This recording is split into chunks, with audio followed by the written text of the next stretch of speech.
Hello guys, welcome to Annie's journey. Oh my god, after 2 long years I'm telling this. இந்த 2 வருஷமா நான் என்ன பண்ணேன் அப்படிங்கறத இந்த வீடியோல சொல்ல போறேன். ஏன் வீடியோஸ் அப்லோட் பண்ணல அண்ட் கண்டிப்பா நீங்க வந்து ஏன் இதை நான் பார்க்கணும்னு யோசிப்பீங்க. கவலைப்படாதீங்க, நிறைய அடிகள் வாங்கியிருக்கேன், அதில் தான் ஷேர் பண்ண போறேன். கண்டிப்பா உங்களுக்கு அங்கங்க அது யூஸ்ஃபுல்லா இருக்கும். So let's get into the video. So starting with first of all நான் வந்து யூடியூப்ல நிறைய வீடியோஸ் போட்டுட்டே இருந்தேன். நான் வந்து ஒரு ஈவெண்ட் எம்சியாக வேலை பார்த்துட்டு இருந்தேன். ஸோ அங்கங்க போகிறது, சரி அப்படியே வந்து ஹோஸ்டிங் பண்ணுறது, அதெல்லாம் அப்படியே வீடியோஸ் போட்டுட்டு இருந்தேன். அப்போ தான் வந்து ஓகே நம்ம ஆங்கர் தான் அப்படிங்கிறது தான் மெயின். சரி ஓகே நம்ம வந்து ஈவெண்ட்ஸ் மட்டுமே பண்ணிட்டு இருக்கோம், சில சேனல்ஸில் வந்து ட்ரை பண்ணலாம். அதான் ஃப்ளைட் போயிட்டோம். வந்து சித்திரம் டிவி பிளாக் ஷீப்போட தான் நான் ஒர்க் ஸ்டார்ட் பண்ணேன். அங்கே போனதுக்கப்புறம் வந்து யூடியூப்ல வீடியோஸ்லாம் எதுவும் போடக்கூடாதுன்னு சொன்னாங்க. பட் போடலாம் ஒன்றும் சொல்ல மாட்டாங்க. நான் வந்து கொஞ்சம் அங்கே போயிட்டு அதுக்கப்புறம் ஃபுல் டைம் அங்கே இருந்தனால கொஞ்சம் லேசியான என்னன்னு தெரியல, ஒரு 2-3 வீடியோஸ் போட்டு அப்புறம் அப்படியே டோட்டலாக ஸ்டாப் பண்ணிட்டேன். இதுக்கப்புறம் நம்ம போடுறோம் அப்படின்னா ஃபுல் ஃப்ளெட்ஜ்டே இறங்கினா தான் போடணும்னு சொல்லிட்டு அப்போ ஸ்டாப் பண்ணது தான். அதுக்கப்புறம் ஒரு வீடியோ கூட போடல. எப்பயாவது நேரம் போட்டிருப்பேன், எனக்கு போடணும்னு தோணல. பிகாஸ் அங்கே ஃபுல்லாகவே கான்சென்ட்ரேட்டடாக பண்ண ஆரம்பிச்சிட்டேன். நான் என்ன ஃபீல் பண்ணேன் அப்படின்னா, யூடியூப்ல நம்ம வந்து இதுக்கப்புறம் வந்து தெளிவாக தான் வரணும்னு. ஸோ அங்கே ஒர்க் அவுட் போனதுக்கப்புறம் தான் first time I'm getting in to media. So நிறைய ஸ்டாஃப்ஸ் நிறைய விஷயங்கள் தெரிஞ்சுக்கணும். அண்ட் ரியல் லைஃப்பில் வந்து என்ன நடந்துட்டு இருந்துச்சு அப்படின்னு பார்த்தீங்கன்னா, கரெக்டாக அங்கே ஒர்க் முடிச்சுட்டு நான் இன்னொரு சேனல் போனேன் கலாட்டாக்கு. பட் அதுக்கு போகிறதுக்கு நடுவில் பீரியடில் வந்து I was like doing lot of like weight loss, அதுக்கப்புறம் வந்துட்டு டேக்கிங் கேர் ஆஃப் மீ, இதெல்லாம் பண்ணிட்டேன். அதுக்கப்புறம் ஃபுல் டைம் ஒர்க்காக வந்து கலாட்டாவில் ஜாயின் பண்ணிட்டேன். அதுக்கப்புறம் எல்லாமே போயிடுச்சு. ஸோ அப்போ பார்த்தா எனக்கு நிறைய டிஃப்ரென்ஸ் இருக்கும். வெயிட் கெயின்லாம் வந்து நிறைய ஆயிருக்கு. But it's okay. லைஃப் வந்து நம்ம எக்ஸ்பெக்ட் பண்ண மாதிரி இருக்க மாட்டேங்குது.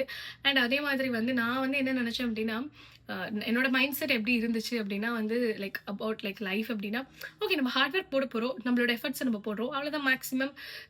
நம்ம வந்து என்ன கொடுக்குறோமோ அதுக்கேற்ற மாதிரி பலன் கிடைக்கும், நம்ம நெக்ஸ்ட்னு போயிட்டு இருப்போம். பட் அப்புறம் தான் தெரியுது அப்படி இல்லை. நம்மளோட சைடில் மட்டும் இல்லை, எப்பவுமே it should be like give and take. ஒரு ரிலேஷன்ஷிப்பாக இருந்தாலும் சரி, ஒரு ஒர்க் பண்ணுற பிளேஸாக இருந்தாலும் சரி, எதுவாக இருந்தாலுமே நம்ம மட்டுமே வந்து ஃபுல் ஃப்ளெட்ஜாக ஃபுல் சப்போர்ட் கொடுக்கறது இல்லை, அங்கேருந்து இருக்கணும். ஸோ நம்ம ஒரு 100% கொடுக்குறோம், அவங்களும் 100% கொடுக்குறாங்க அப்படின்னா தான் அது வந்து கரெக்டாக போகும், இல்லைனா அது சரிப்படாது அப்படிங்கிற ஒரு விஷயம் கற்றுக்கிட்டேன். அண்ட் அதே மாதிரி எனக்கு ரொம்ப ஹார்டாக ஒரு விஷயம் கற்றுக்கிட்டேன் அப்படின்னா, ரொம்ப அக்செப்ட் பண்ணுறதுக்கு கஷ்டமாக இருந்துச்சு அப்படின்றது என்னென்னா, மனுஷங்க வந்து ஒருத்தவங்களும் ஒரு மாதிரி. And you have to have your inner piece. அதாவது ஒரு நாளைக்கு நீ நிறைய பேரை மீட் பண்ண, ஒருத்தவங்களும் ஒன்று சொல்லிட்டே இருப்பாங்க, உன்னை டிஸ்டர்ப் பண்ணிகிட்டே இருக்கும். நிறைய பேர் உன்னை டவுட் பண்ண வைப்பாங்க, நிறைய பேர் வந்து கொஞ்சம் டாக்ஸிக்காக இருப்பாங்க, உனக்குள்ளே வந்து சில இன்செக்யூரிட்டி இன்ஃபீரியாரிட்டி காம்ப்ளெக்ஸ்லாம் பில்ட் பண்ணுவாங்க. இது எல்லாமே நடக்கும். பட் இது எல்லாத்துலேருந்து நீ எப்படி ஓவர் கம் பண்ணி வரன்றதுல தான் இருக்குது. அண்ட் அது ஓவர் கம் பண்ணுறது வந்து ஒரு ஃபேஸ் இருந்துச்சு. ஸோ இதெல்லாமே எனக்குள்ளே ஸ்டார்ட் ஆச்சு. அப்போ நான் என்ன பண்ணேன் அப்படின்னா, I started to do journaling. So முக்கியமாக இந்த ஜேர்னலிங் பற்றி இந்த ஒரு ஃபேஸில் நான் பேசணும்னு நினைக்கிறேன். ஸோ நான் வந்து ரொம்ப நிறைய டவுட்ஸ் இது எல்லாத்தையுமே எடுக்க ஆரம்பிச்சுட்டு started to feel so low. அப்போ நான் என்ன பண்ண ஆரம்பிச்சேன்னா, நான் உட்காந்து எழுத ஆரம்பித்தேன். ஒவ்வொரு விஷயத்தையும் நான் எழுதினேன். இது நடந்துச்சு, இவங்க இப்படி சொன்னாங்க, எனக்கு இப்படி ஃபீல் ஆகுது. ஸோ அப்படி நான் எழுத நானே எனக்கு ஆன்சர்ஸ் கொடுக்க ஆரம்பித்தேன். நிறைய ஜேர்னலிங் வந்து ஒரு புக்கே வச்சுருக்கேன். அது ஃபுல்லாக நான் எழுதினதுக்கப்புறம் எனக்கு என்ன தான் வந்து எனக்கு ஒரு ரியலைசேஷன் வந்தது என்னென்னா, யார் என்ன சொன்னாலும், யார் என்ன கமெண்ட்ஸ் கொடுத்தாலும் it doesn't matter. You know who you are. இப்போ உனக்கு வந்து நான் வந்து இது ஆகுவேன் அப்படின்னு நீ முடிவு பண்ணிட்டேன்னா, கண்டிப்பாக நீ ஆக தான் போகிறேன். அதுக்கான எல்லா வழிகளும் எஃபர்ட்ஸும் நீ போட போகிற. நீ நினச்சது ஆகணும், கடவுள் உனக்கு அதில் எவ்வளோ பெஸ்ட்டாக உன்னை வச்சிருக்கணும்னு நினைக்கிறாரோ அதை உனக்கு கொடுக்க தான் போகிறேன். அது நடக்க தான் போகுது. இதுக்கு நடுவில் எதுக்கு வந்து உன்னை இன்னொருத்தவங்க கூட கம்பேர் பண்ணிக்கிட்டு, இன்னொருத்தவங்க சொன்ன மாதிரி இருக்கணும்னு ட்ரை பண்ணிக்கிட்டு, உனக்கு வராத சில ஸ்டப்ஸ் எல்லாம் வந்து நீ ட்ரை பண்ணிட்டு இருக்க, அதெல்லாம் பண்ணாது அப்படின்னு சொல்லி நான் சொல்லிக்கிட்டேன். ஒரு எக்ஸாம்பிளுக்கு சொல்லணும், ஃபார் எக்ஸாம்பிள் எனக்கு ஒரு இடத்துக்கு இப்போ ஃபார் எக்ஸாம்பிள் ஓகே, ஒரு இடத்துக்கு நான் ஒரு ஒர்க்குக்காக போகிறேன்னா, எனக்கு அங்கே போனோமா டக்கு அந்த ஒர்க்கை முடிச்சுமா அடுத்து கிளம்பிடுவேன். பட் சில பேர் வந்து என்ன பண்ணுவாங்க, அந்த ஒர்க்குக்கு போய் அங்கே இருக்கவங்க கூட கொஞ்சம் பேசுவாங்க, ஒரு காண்டாக்ட் ரிலேஷன்ஷிப், ஒரு காண்டாக்ட் எல்லாம் பில்ட் பண்ணுவாங்க. அது எனக்கு தெரியாது. எனக்கு வந்து ஒர்க் பிடிக்குது, ஓகே ஹாப்பி பாய். ஸோ அதுதான் அவனை யோசிச்சு, இதுக்காக நம்ம இப்படி இருக்கணுமோ, இப்படி இருந்தால் தான் ஒர்க் அவுட் ஆகுமோ? இல்லை, நீ எப்படி இருக்க அப்படியே இரு, உன்னோட வேலை பேசுவோம், அவ்வளோதான். அது மாதிரி பவுண்டரிஸ் செட் பண்ணுறது. இப்போ இந்த கலாய்க்கிறது அப்படிங்கிறது வந்து நான் வந்து யாரையும் ரொம்ப லைக் ப்ரைஸ் பண்ணி கலாய்க்க தெரியும், ஒரு மாதிரி புட் டவுன் பண்ணி கலாய்க்க தெரியாது.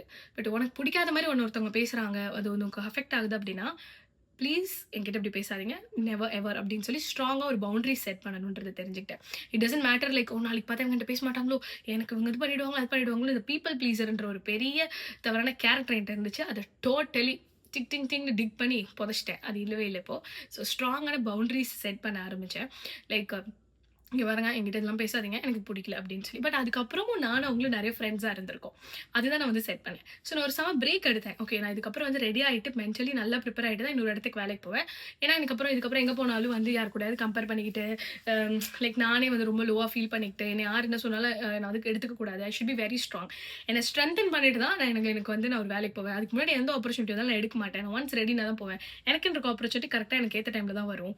ஸோ அத என்னைக்கும் நான் மிஸ்ஸும் பண்ண மாட்டேன். What is meant for me will never like deliver to wrong address. It will deliver to only my address அப்படின்னு சொல்லி நான் ஸ்ட்ராங்கா பிலீவ் பண்ணேன். அண்ட் அதே மாதிரி தான் லைஃப் இருந்துச்சு.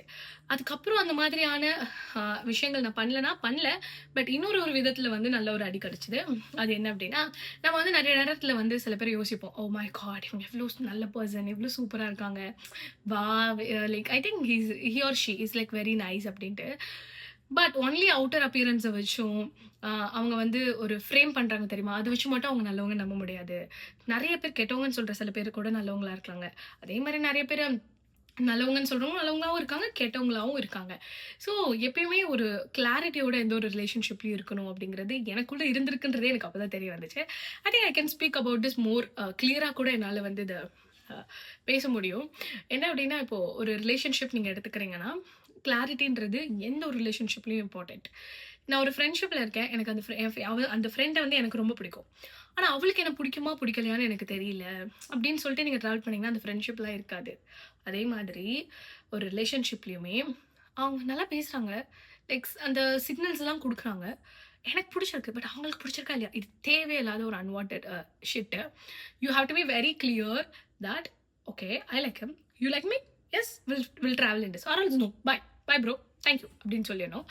ஸோ அந்த அளவுக்கு வந்து ஒரு ஸ்ட்ராங்கான கிளாரிட்டிங்கிறது எவ்வளோ லைஃப்க்கு இம்பார்ட்டன்றதை நானே வந்து அப்சர்வ் பண்ணியும் நானே கொஞ்சம் யோசிச்சு வந்து நானே கற்றுக்கிட்டேன். அண்ட் ஓகே நம்ம வந்து இதுக்கப்புறம் யூடியூப் சேனல் திருப்பி ஸ்டார்ட் பண்ணணுமா, வீடியோஸ் போடணுமா அப்படிங்கிற ஒரு கொஷின் இருந்துச்சு. ஏன் அப்படின்னா என்ன பேசுவோம் என்ன பண்ணுவோம் போது நான் யோசிச்சேன். I was always relating, okay நான் இதை போட்ட மக்களுக்கு என்ன எப்படி பிடிச்சிருமோ, பட் நான் ஒரு ஆங்கர் ஆச்சு, நான் இந்த மாதிரிலாம் பண்ணிட்டு இருக்கேனே, அப்போ என்ன எப்படி அக்செப்ட் இப்படி சொல்லி அன்வான்ட் ரொம்ப கன்ஃபியூஷன்ஸ் கேள்விகள், அது நான் ரொம்ப கண்ட்ரோல் பண்ண ட்ரை பண்ணிட்டு இருந்தேன் என்னுடைய கதையை. நான் கொஞ்சம் ரிலாக்ஸ்டா இருந்தா தான் முதல்ல மக்களுக்கு என்ன எப்படி பிடிக்கும், ஒரு ஆங்கரா என்ன எப்படி பார்க்குறாங்க, லைக் என்னோட சேனல் அவங்கள எதுக்காக பார்க்குறாங்கன்றதெல்லாம் எனக்கு பிடிக்கும். ஐ மீன் எனக்கு தெரிய வரும். ஸோ நான் வந்து மேக்ஸிமம் உட்காந்து நிறைய பேர் பேசுறத வந்து பார்ப்பேன். பாட்காஸ்ட் நிறைய நல்ல விஷயங்கள் பேசுறது, எனக்கு இந்த மாதிரி பேசுறாங்க யாராவது அப்படின்னு ரொம்ப ஆசையா இருக்கும். நல்ல விஷயங்கள் தேடி தேடி பார்ப்பேன். சம்டைம்ஸ் எனக்கு கிடைக்காது. சரி ஏன் நம்மளே அது போஸ்ட் பண்ணக்கூடாது அப்படின்னு யோசிச்சேன். ஸோ இதுக்கப்புறம் அன்அப்பாலஜெட்டிக்கலி பீங் மை செல்ஃப்னு என்னோட ரியல் லைஃப் ஸ்டோரிஸ், என்னுடைய செல்ஃப் டாக், நான் பண்ண மிஸ்டேக்ஸ், அதுலேருந்து நான் ரெக்கவர் ஆன விஷயங்கள் அப்படின்னு போஸ்ட் போடலான் இருக்கேன். So please to subscribe to my channel. And so I am all ready to do that in my channel right now. So hopefully இந்த மாதிரி வீடியோஸ் எல்லாம் போடணும்னு நினச்சிருக்கேன். And I took a very strong motivation. நானே சொல்லிக்கிட்டேன், என்ன நடந்தாலும் நம்ம வந்து இனிமேல் நம்ம சேனலில் வீடியோஸ் போடாமல் இருக்கக்கூடாது. ஏன்னா இன்றைக்கி கூட பார்த்தீங்கன்னா 2 நாளைக்கு முன்னாடி ஒரு ஊர்லேருந்து இன்னொரு ஊருக்கு போனேன், இன்னொரு ஊருக்கு வந்தேன். அதனால் சூட் கேஸை தூக்கி இடுப்பு பிடிச்சிக்கிச்சு.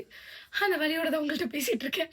பட் நான் வீடியோஸ் போட்டுருவேன் அப்படிங்கிற ஒரு ஸ்ட்ராங்கான ஒரு இதோட. ஸோ நல்ல விஷயங்களையுமே முக்கியமாக வந்து எமோஷ்னலி லோவாக இருக்கிறாங்கன்றவங்களுக்காக நிறைய விஷயங்கள் பேசணும்னு ஆசைப்பட்றேன். ஏன்னா நான் அந்த மாதிரி நிறைய டைம்ஸில் இருந்திருக்கேன். அப்போ என் கூட யாருமே இல்லை. நானே எனக்கு நிறைய விஷயங்கள் சொல்லி தான் இன்றைக்கி வந்து ஸ்ட்ராங்காக என்னை ஒவ்வொரு நாளும் நான் வந்து கொண்டுட்டு வந்துட்டுருக்கேன். ஸோ எஸ், ஹோப்ஃபுல்லி இதுக்கப்புறம் வீடியோஸ் வரும். இந்த 2 இயர்ஸில் நல்லா அடி வாங்கியிருக்கேன், நல்லா நிறைய விஷயங்கள் கற்றுருக்கிறேன். ஸோ ஒன்று வீடியோஸ் போடுறேன், அதோட அவுட்லைனில் தான் சொல்லியிருப்பேன். Please do subscribe guys and lots of love to all of you. Thank you for வாட்சிங் திஸ்.